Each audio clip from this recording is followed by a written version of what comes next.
नमस्कार। तो हम अपना फिजिक्स का कोर्स 11-12 का शुरू करने जा रहे हैं। ऐसे तो अगर आप अभी अगर 11 में हैं, इसका मतलब कि आपको 2 या 3 साल का लगभग आपके पास साइंस का नॉलेज है। 7 से ही लगभग आप साइंस पढ़ रहे हैं एज ए सब्जेक्ट, है ना। उसके पहले वी वर्ल्ड वगैरह करके छोटे मोटे सब्जेक्ट करके साइंस आपको पढ़ाया जाता था, लेकिन 7 से आप प्रॉपरली साइंस पढ़ रहे हैं। और इवन 9 और 10 से आपका साइंस में डिवीजन भी हो गया है, यानी कि साइंस को 3 पार्ट में बांट भी दिया गया होगा। आप फिजिक्स केमिस्ट्री और बायो के अनुसार साइंस को पढ़ते हैं। मतलब मान के चले तो आपको 2-3 साल का साइंस का नॉलेज है। आपको पता है कि साइंस में कैसे कैसे बातें होती हैं, और आपको पता है कि साइंटिफिक मेथड क्या होता है, ऑब्जर्वेशन कैसे लिया जाता है, एक्सपेरिमेंट क्या होता है, कि क्यों किया जाता है, किस तरह से साइंटिफिक डेवलपमेंट होते हुए आया है, और हम आज यहाँ पर कैसे हैं। ठीक है, क्या इसका यूज है, क्यों पढ़ रहे हैं, है ना। तो ये सब बात आपको पता है। लेकिन मैं एकदम शुरू से बात करना चाहता हूँ आपके साथ इस टॉपिक पर। तो मैं अभी फिजिक्स में नहीं, अभी सीधे हम साइंस पे बात करेंगे। फिजिक्स तो साइंस का ही सब्जेक्ट है, तो हम साइंस से बात करना शुरुआत करते हैं। आपको कोई प्रॉब्लम नहीं होना चाहिए, है ना। कहने का मतलब है आप ये टॉपिक पढ़ चुके हैं, है ना। साइंस आप जान चुके हैं, फिजिक्स भी लगभग मेरे ख्याल से आप जानते होंगे कि उसमें क्या पढ़ाई होता है। लेकिन एक बार आप सुनिए मेरे बातों को, और मैं आपसे कुछ मज़ेदार क्वेश्चन पूछना चाहता हूँ, तो उसका आप आंसर दीजिए। अगर आपको 2 साल का एक्सपीरियंस है, तो आप मेरे ख्याल से आगे आने वाले कुछ क्वेश्चन का आप आंसर दे सकते हैं। लेकिन पहले मेरे अनुसार कुछ साइंस का इंट्रोडक्शन हो जाए। तो साइंस, ये वर्ड एक लैटिन वर्ड है, जिसका मतलब होता है जानना। संस्कृत में भी एक वर्ड है विज्ञान, आप जानते हैं, खासकर, है ना। और अरबिक में भी एक वर्ड है इल्म, जिसका मतलब होता है सिंपली नॉलेज, यानी कि जानना। तो मैं क्या यहाँ पे डेफिनेशन देना चाहता हूँ या आपको वर्ड मीनिंग बताना चाहता हूँ? नहीं, ऐसा कुछ नहीं। मैं आपको बताना चाहता हूँ कि अरब हो, ग्रीस हो, या अपना इंडिया, है ना, हर जगह लोग कुछ ना कुछ जानना चाहते थे। और इस कुछ ना कुछ जानने के चक्कर में बहुत सारे गड़बड़ नहीं हुई, बहुत सारी डेवलपमेंट हुई, है ना, जिसका आप आज क्या कर रहे हैं, भोग कर रहे हैं, है ना, जिसका आप यूज कर रहे हैं आज। ठीक। तो ये हर सिविलाइजेशन में ऐसा हुआ है ना, खासकर इंडिया ही नहीं है ना। आप इंडिया में रह रहे हैं तो आपको लगता है कि इंडिया अपने एंशियंट समय में, आज तो ये चर्चा काफ़ी होती है कि भारत अपने ज़माने में, मतलब पुराने ज़माने में, प्राचीन ज़माने में काफ़ी आगे था। भारत भी काफ़ी आगे था। ऐसे एंशियंट सिविलाइजेशन की अगर बात करें तो, जिसमें मेजर 4 सिविलाइजेशन आता है ना। इजिप्ट, मेसोपोटामिया, इंडिया और ग्रीस, है ना। India, China, Greece. तो ये सब सिविलाइजेशन जो हुई, यहाँ पर लोग कुछ जानने के चाहते थे, और इस नेचर को जानने के चक्कर में उन्होंने बहुत सारे डिस्कवरियाँ की, जिसका वो आगे एप्लीकेशन लाते गए, और साइंस डेवलप होते होते गया। आपको बहुत सारे बातें इधर उधर से पता चलती होंगी, है ना। यूट्यूब वीडियो या आजकल व्हाट्सएप पे बहुत सारे फॉरवर्ड आते होंगे कि प्राचीन ज़माने में, जैसे कि फॉर एग्जांपल महाभारत या रामायण की कहानी ले लेते हैं, है ना। ठीक। उसमें रथ उड़ने वाले रथ या ऐसे कुछ बात हुआ करते थे। अब ये नहीं बोलना मैं चाहता हूँ कि ये थे या नहीं थे, ठीक है। क्यों दोनों नहीं, अब इस पे हम बहस नहीं करना चाहते हैं। हम आपको सीधे बताते हैं कि ये सब बात से सुनने की मिलती है जो अजीब लगती है। अगर वर्ल्ड के नज़र पे भी देखें तो बहुत सारे ऐसी चीज़ है जो अजीब लगती है, जैसे कि लोग पिरामिड को लेके आज भी आश्चर्यचकित है कि ये कैसे बना होगा, है ना। पिरामिड हो, है ना, या इस तरह के बहुत सारे ऐसे मॉन्यूमेंट है, या बहुत सारे ऐसे डिस्कवरी हैं। अशोक पिलर हो गया अपना इंडिया का, जिसे लोग साइंटिस्ट आज भी रिसर्च कर रहे हैं कि ऐसा कैसे है कि ये आयरन का जो टुकड़ा है उसमें जंग क्यों नहीं लगा। तो कहने का मतलब उस समय भी साइंस शायद डेवलप होगा। तो ये शायद की क्यों बात हो रही है, क्यों हम परफेक्ट बात नहीं कर रहे हैं? तो इसका एक अच्छा रीज़न है कि वो तबाह कर दिया गया। ठीक है, ऐसा था, है ना। जो आप बात सुनते हैं वो होने के बहुत ज़्यादा चांसेस हैं एंशियंट टाइम में, हर सिविलाइजेशन में ऐसा कुछ। जैसे कि आज भी यूनिवर्सिटी है, वैसे एंशियंट ज़माने में भी बहुत सारी यूनिवर्सिटियाँ थी। ठीक है। एग्जाम्पल में अलेक्जेंड्रिया की ग्रेट लाइब्रेरी, है ना। तो ये कहाँ गई? ये तबाह कर दी गई, है ना। हिस्ट्री में अगर बात करें तो हिस्ट्री में अलेक्जेंड्रिया की लाइब्रेरी का बहुत बड़ा जिक्र आता है कि एक समय माना जाता है कि अलेक्जेंड्रिया की लाइब्रेरी बहुत करोड़ों लाखों किताब यहाँ पर मिला करते थे, लोग यहाँ रिसर्च किया करते थे, और मिसोपोटामिया के आसपास ये लाइब्रेरी हुआ करती थी, है ना। आज शायद इजराइल के आसपास है वगैरह, हमको परफेक्ट इसका जोग्राफिकल लोकेशन याद नहीं है, लेकिन कहीं ना कहीं ग्रीस या इजराइल के आसपास होना चाहिए ये सर। आज भी मौजूद है इसका खंडर। तो इसका खंडर हमें बताता है कि एक समय यूनिवर्सिटियां हुआ करती थी। एग्जाम्पल में इंडिया का एग्जाम्पल अगर लें तो नालंदा यूनिवर्सिटी का आप बहुत नाम सुने होंगे, है ना। तो हाँ, पुराने ज़माने में लोग जानने के कोशिश करते थे, ये हमें यहाँ से पता चलता है।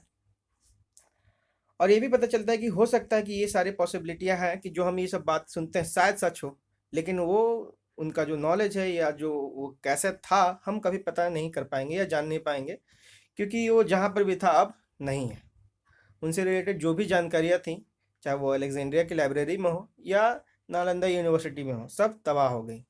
अब मैं इसमें नहीं आना चाहूँगा कि कैसे तबाह हो गई, क्यों तबाह हो गई। नालंदा का यूनिवर्सिटी का आप कहानी सुनते हैं, बहुत सारे यूट्यूब चैनल पे इसका कहानी आपको मिल जाएगा कि कैसे बख्तियार खिलजी ने 1200 या 1300 ईस्वी के आसपास इसे ख़त्म कर दिया, है ना, जला के ख़त्म कर दिया। बहुत सारे कहानी सुनने को मिलती है कि बहुत दिन तक ये लाइब्रेरी जलता रहा। अलेक्जेंड्रिया की लाइब्रेरी का भी सेम हाल हुआ, वो भी ख़त्म हो गया। और इन लाइब्रेरियों के ख़त्म होने के साथ उनके साथ जो नॉलेज था वो भी ख़त्म हो गया, मतलब साइंस का एक एज ख़त्म हो गया। तो हम जो साइंस जानते हैं वो फिर कहाँ से आया? तो हम जो साइंस जानते हैं वो 16th सेंचुरी के आसपास डेवलप करना चालू हुआ। इसमें बहुत बड़ा नाम आप जानते हैं जो कि है न्यूटन। तो ये तो छोटी सी एक कहानी थी कि साइंस एंशिएंट ज़माने में तो था और तबाह भी हो गया, और जो जैसा था वो हम शायद कभी ना जान पाए। ये एक गलती है जिससे आप सीख सकते हैं। कभी इस कहानी को आप ढूंढिएगा कि कैसे एंशिएंट ज़माने के जो साइंस के रिसर्च थे वो कैसे तबाह हो गए। इसके लिए बहुत अच्छे अच्छे बुक हैं। आप कार्ल सैगन का कॉस्मोस पढ़ सकते हैं, बहुत अच्छी बुक है। और डिस्कवरी पे भी बहुत सारे शो आ चुके हैं। कॉस्मोस का आपको शो भी मिल जाएगा, अगर आपको वीडियो देखना पसंद है तो कॉस्मोस का पूरा शो है। और अगर आपको बुक पसंद है तो कॉस्मोस का बुक भी आता है, कार्ल सैगन इनके राइटर हैं। इन सब जानकारी आपको उस बुक में मिल जाएगी कि साइंस किस तरह से पुराने ज़माने में डेवलप हुआ और ख़त्म हो गया, है ना। हम लोग साइंस के दूसरे फेज में जी रहे हैं, है ना। एक फेज साइंस का ख़त्म हो चुका है, और हो सकता है कि हम लोग ये सब जो बात सुनते हैं वो उस समय रहे होंगे, है ना। तो चलिए हम आते हैं अब मॉडर्न डे साइंस, जो कि डेवलप होना चालू हुआ, जो इसका लहर चलना चालू हुआ कब से, 16th सेंचुरी के आसपास से। और इसमें कुछ बड़े नाम, शुरुआती के बड़े नाम जैसे कि आप जानते हैं न्यूटन वगैरह हैं। तो अब आते हैं, अब हम क्या डिफाइन करेंगे साइंस को, है ना। तो साइंस को अगर डिफाइन किया जाए सिंपली, चलिए डिफिनीशन अगर देना चाहते हैं तो क्या हो जाएगा कि साइंस एक अटेम्प्ट है, सिस्टमेटिक अटेम्प्ट। हम को नेचर को समझने का कोशिश करते हैं इसमें, है ना। नेचर को जितने अच्छे से डिटेल में जानकारी उसका पा सके, है ना, जितना अच्छे से जान सके, जानने की कोशिश करते हैं। और ये जो जानकारी हमें मिलती है उससे हम यूज करते हैं, किसी चीज़ को प्रिडिक्ट करते हैं, है ना। जैसे कि हम वेदर पैटर्न में आपको टेम्परेचर, ह्यूमिडिटी, विंड प्रेशर, ये सब जान के आज हम वेदर पैटर्न प्रिडिक्ट करना जान गए हैं। और क्योंकि प्रिडिक्ट करना जान गए हैं तो जब वेदर इंफॉर्मेशन मिलता है तो हम अपना जो भी है, अपना रहन सहन या जो भी उसके लिए जो प्रिकॉशन लेना, मॉडिफिकेशन लेना करते हैं, और हो सकता है तो उस फेनोमेना को कंट्रोल करते हैं, है ना। तो इस तरह से हम साइंस में नेचर को जान के, उसको अच्छे से समझ के, उसे जो यूज में लाया जा सके उसे लाते हैं। तो साइंस को जानते कैसे हैं, इसको अंडरस्टैंड कैसे करते हैं, तो इसे बोलते हैं साइंटिफिक मेथड, है ना। आप 7 से पढ़ते आ रहे हैं और आप बहुत सारे साइंटिफिक मेथड से वाकिफ़ हैं, है ना, कि किस तरह से हम छोटे छोटे स्टेप में बातों को करते हैं, प्रॉब्लम को समझते हैं, कुछ न्यूमेरिकल करते हैं, सॉल्व करते हैं, कुछ एक्सपेरिमेंट से समझते हैं, है ना। कुछ हम रीजनिंग करते हैं कि जैसे कि अगर न्यूटन के सर पर जो सेव गिरा, काफ़ी मशहूर कहानी है, तो उसके बाद न्यूटन ने सोचना चालू किया, है ना। न्यूटन ने क्वालिटेटिव एनालिसिस करना चालू किया, और फिर उसने मून पर क्वांटिटेटिव एनालिसिस करके अपना थ्योरी दिया लॉ ऑफ ग्रेविटेशन का।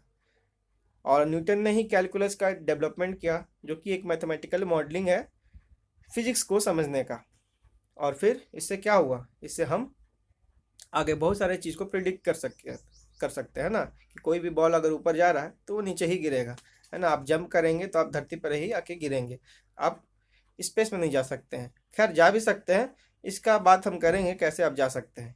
हाँ, हमारे कोर्स में ऐसा बहुत सारी इंटरेस्टिंग बात तो होगा ही। और फिर ये भी बात आती है कि बहुत सारी थ्योरी चलती है जिसको हम वेरीफाई करते हैं, और बहुत सारी थ्योरी आगे जाके गलत भी हो जाती है। तो ऐसा आपके साथ होने वाला भी है इसी साल, और आगे के सालों में भी ऐसे ही होगा कि आप जो बहुत सारे थ्योरी 8 9 10 में पढ़ते आए हैं, वो शायद या तो मॉडिफाई हो जाए या तो कुछ थ्योरी पूरा पूरा गलत मान लें। और अगर आपको हम एग्जांपल दें तो सबसे अच्छा आपको याद होगा केमिस्ट्री में एटॉमिक स्ट्रक्चर। आप थॉमस प्लम पुडिंग मॉडल पढ़े होंगे, देखे कि जैसे ही रदरफोर्ड आए और उसको मॉडल को गलत किए, ठीक है। जे थॉमसन का प्लम पुडिंग मॉडल पढ़े, रदरफोर्ड उसको गलत किए, और फिर रदरफोर्ड का भी जो मॉडल आया वो थोड़ा बहुत गलत साबित हुआ, मॉडिफाइड हुआ, और नाइल्स बोर का मॉडल आया। और इवन कि आप आगे जाके पढ़ेंगे नाइल्स बोर का भी कुछ मॉडल मॉडिफाई हुआ। तो ज़रूरी नहीं कि जो आप पहले पढ़ लिए हैं वो आगे जाके गलत ना हो। तो साइंस का एक बहुत बड़ा टर्म ये भी है, आप समझ लीजिए कि जो थ्योरी आप पढ़ रहे हैं वो 100% आगे लागू होगी, ये भी ज़रूरत नहीं है। तो एक थ्योरी आती है थर्मोडायनेमिक्स, हम लोग पढ़ेंगे तो बात करेंगे उसके सेकेंड लॉ की, जब वो बोलती है कि कोई भी इंजन परफेक्ट नहीं हो सकता है ना, कोई चीज़ परफेक्ट नहीं हो सकती है। तो यही चीज़ आप दिमाग में रखिए कि कोई चीज़, खैर इस पर हम बात करेंगे कि कोई चीज़ कैसे परफेक्ट नहीं हो सकती है। तो हाँ, तो साइंस में बहुत सारे स्टेप हैं, इसके मेथड हैं जो आप देखते हुए आ रहे हैं, है ना। और इसका एक बहुत बड़ा चीज़ है कि इसमें एरर होता है, वेरिफिकेशन होता है, और फॉल्सिफिकेशन भी होता है थ्योरी का। बहुत सारे थ्योरी आगे जाके गलत भी साबित हो सकते हैं। तो मान के चलते हैं कि इतना बात तो आपको पता होगा। इसके पहले मैंने, अभी से पहले जितना मैंने बात किया आपको कहीं ना कहीं सुनने को मिल गया होगा। यानी कि अगर इतना बात आपको पता है तो आपको साइंटिफिक मेथड और साइंस के बारे में कुछ तो जानकारी है। तो जानकारी है तो इसका इस्तेमाल कीजिए। चलिए कुछ क्वेश्चन पूछा जाए आपसे, तो शुरुआत करते हैं। एक सिंपल सा क्वेश्चन है ना, घबराइएगा मत, हम बहुत सिंपल क्वेश्चन पूछेंगे। इसमें आपको कोई फार्मूला की ज़रूरत नहीं पड़ेगा, है ना, या कोई भी आपको डेफिनेशन की ज़रूरत नहीं है। क्वेश्चन सिंपल है कि साइंटिस्ट या फिजिसिस्ट कभी इलेक्ट्रॉन को नहीं देखे हैं, लेकिन वो मानते हैं कि इलेक्ट्रॉन एग्जिस्ट करता है। मेरा एक दोस्त है ना, जो कि काफ़ी इंटेलिजेंट है और सुपरस्टिशियस है, यानी कि वो थोड़ा सा अंधविश्वासी है। अंधविश्वासी नहीं कहेंगे, वो थोड़ा से ब्लैक मैजिक वाले टर्म पे विश्वास करता है। और वो इसी आर्गूमेंट को यूज करता है कि अगर साइंटिस्ट ने इलेक्ट्रॉन को नहीं देखा और वो बोलते हैं इलेक्ट्रॉन है, तो इसका मतलब घोस्ट भी है ना। हमने नहीं देखे हैं लेकिन घोस्ट भी एग्जिस्ट करते हैं, उसका ये रीज़न है। तो आपको क्या लगता है उसे कैसा समझाना चाहिए? आप इसे सोचिए। अगर आप साइंस को पढ़ते हैं तो मेरे ख्याल से आपको इसका आंसर आपको देना होगा। तो आपको क्या लगता है कि इलेक्ट्रॉन को नहीं देखें और इलेक्ट्रॉन एग्जिस्ट करता है, तो क्या घोस्ट को नहीं देखें तो घोस्ट भी एग्जिस्ट करता है? आपका क्या तर्क है? सोचिए, अगर आपको साइंस के बारे में पता है तो। सिंपल, ये तो सिंपल क्वेश्चन हुआ, है ना। सोच के देखिए, आपको अच्छा लगेगा, क्या आप उसको तर्क देंगे। चलिए अपने दूसरे क्वेश्चन की तरफ बढ़ते हैं। तर्क आप सोचिए, हमको बताने की ज़रूरत नहीं है, सोचना ज़रूरी है इस पर, है ना। तो दूसरा क्वेश्चन सिंपल है। पहले हम आपको कुछ दिखाना चाहते हैं। ये है समुराई क्रैब, है ना। समुराई क्रैब क्यों नाम है? क्योंकि इसका जो फेस है समुराई से मिलता है। समुराई कौन होते हैं? समुराई होते हैं जापान के कुछ लड़ाकू, है ना। एंशिएंट समय में समुराई जो होते थे वो योद्धा होते थे और लड़ते थे। और ये जो क्रैब है उन्हीं के चेहरे से रिसेंबल करता है, इसलिए इसका नाम हम समुराई क्रैब रखे हैं। समुराई क्रैब के नाम से इस केकड़े को हम जानते हैं। तो आपको क्या लगता है कि इसके जो कवच है उस पे समुराई का फेस क्यों होगा? आपको इसका अगर साइंटिफिक एक्सप्लेनेशन देना होगा तो आप क्या देंगे? चलिए, पिछले क्वेश्चन में तो हम आपको तर्क पूरा पूरा अपने से डेवलप करने के लिए बोले थे, इस बार हम आपको दो ऑप्शन देते हैं, ठीक है। और बताइए कि इन दोनों ऑप्शन में से कौन सा साइंटिफिक एक्सप्लेनेशन होगा। पहला ऑप्शन ये है कि एक यंग समुराई था, एक बहुत अच्छा समुराई योद्धा था,